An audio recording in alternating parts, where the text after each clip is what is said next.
Hi ಎಲ್ಲರಿಗೂ ನಮಸ್ಕಾರ. ನಾನಿವತ್ತು ನಿಮಗೆ ತೋರಿಸ್ತಾ ಇರೋದು ನೆಕ್ಲೆಸ್ಸು. ಅದಕ್ಕೂ ಮುಂಚೆ ನನ್ನ ಚಾನಲ್ ಸಬ್ಸ್ಕ್ರೈಬ್ ಮಾಡಿಲ್ಲ ಅಂದರೆ ಮಾಡಿ, ಲೈಕ್ ಮಾಡಿ. ಬನ್ನಿ ನೆಕ್ಲೆಸ್ ನೋಡೋಣ. ನೋಡಿ, ಇದು ಲಕ್ಷ್ಮಿ ಪೆಂಡೆಂಟು ಮತ್ತು ಗುಂಡುಮಣಿ ಸರ ಶಾರ್ಟ್ ಬರುತ್ತೆ. 3/4 ಟೈಪ್ ಬರುತ್ತೆ. ಇದು ಫುಲ್ಲು ಲಾಂಗು ಅಲ್ಲ, ಫುಲ್ಲು ಶಾರ್ಟು ಅಲ್ಲ. ನೋಡೋದಕ್ಕೆ ತುಂಬ ಅಂದರೆ ತುಂಬ ಚೆನ್ನಾಗಿದೆ. ನೆಕ್ಸ್ಟ್ ಬರೋದು ಇದು ಕ್ರಿಸ್ಟಲ್ ಬೀಡ್ಸು. ಇದು 6 ಎಳೆ ಇದೆ ಕ್ರಿಸ್ಟಲ್ ಬೀಡ್ಸು, ಮತ್ತು 2 ಇಯರಿಂಗ್ಸು ಮತ್ತು ಒಂದು ಪೆಂಡೆಂಟು. ಇದು ತುಂಬ ವೇರ್ ಮಾಡಿದ್ರೆ ತುಂಬ ಚೆನ್ನಾಗಿ ಕಾಣುತ್ತೆ, ಸ್ಯಾರಿಗಾಗಲಿ ಡ್ರೆಸ್ಸಿಗಾಗಲಿ.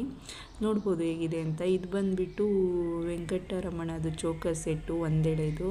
ಇದು ನೋಡಿ ಎಷ್ಟು ಚೆನ್ನಾಗಿದೆ ಅಂತ, ವೆಂಕಟರಮಣದು. ಇದು ನೋಡಿ ನೆಕ್ಲೆಸ್ಸು, ತುಂಬ high quality gold finishing necklace. Beads ನೋಡಿ ಗ್ರೀನ್ ಮತ್ತು ಮೆರೂನ್ ಬಂದಿದೆ. ಲಕ್ಷ್ಮಿ ಪೆಂಡೆಂಟ್, ಲಕ್ಷ್ಮಿ ಡಾಲರಿಗೆ ಮ್ಯಾಂಗೋ ಡಿಸೈನ್ಸ್ ಬಂದಿದೆ. ಅದು ತುಂಬ ಚೆನ್ನಾಗಿದೆ. ಯಾರೆಲ್ಲ ನನ್ನ ಚಾನಲ್ ಸಬ್ಸ್ಕ್ರೈಬ್ ಮಾಡಿಲ್ಲ ಮಾಡಿ, ಯಾರಿಗೆ ಬೇಕು ಸ್ಕ್ರೀನ್ ಮೇಲೆ ಬರ್ತಿರೋ ನಂಬರ್ಗೆ ವಾಟ್ಸಪ್ ಮಾಡಿ.